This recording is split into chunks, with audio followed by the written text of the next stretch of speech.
ভাইজান, আমার চাকরির অবস্থা ভালো না, যে কোনো সময় চলে যাইতে পারে। এত বছর ধরে চাকরি করো, চাকরি চলে যাবে এটা আবার কেমন কথা? ভাইজান, কোম্পানির অবস্থা বেশি সুবিধার না। তাছাড়া যেই চাকরি, অল্প কয়টা টাকা বেতন, এই টাকা দিয়ে তো আর চলতে পারি না। আমরা তিনজন মানুষ, খুব কষ্ট হয় ভাইজান। আমি আমার কাছেই রাখলেই পারতাম, কিন্তু আমার তো নিজেরই কোনো ঠিক ঠিকানা নাই।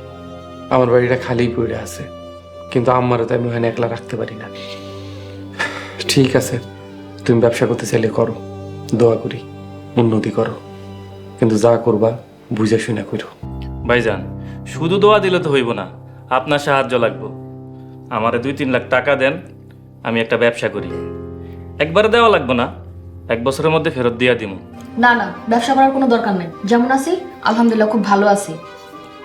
বাবা আলামিন, সাহেবের হাতে যা জমা টাকা ছিল সব বিয়াতে খরচ হয়ে গেছে। এখন সাহেবের হাতে কোনো টাকা পয়সা নেই।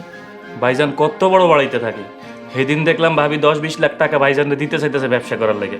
ভাইজানের কাছে 2-3 লাখ টাকা কোনো টাকা হইলো? দেখো আলামিন, আমার নিজের কাছে কোনো টাকা নাই। আমার সম্পদ বলতে আছে এখানে বাড়ি। ভাইজান, বাড়িটা তো কাজে লাগে না, বাড়িটা বিক্রি করলে। আলামিন, তোমার কি মাথা ঠিক আছে? চুপ করো। বাবা সাহেব, তুমি যাও তো। আলামিন, জীবন লোভ করো না, লোভ মানুষটা ধ্বংস করে।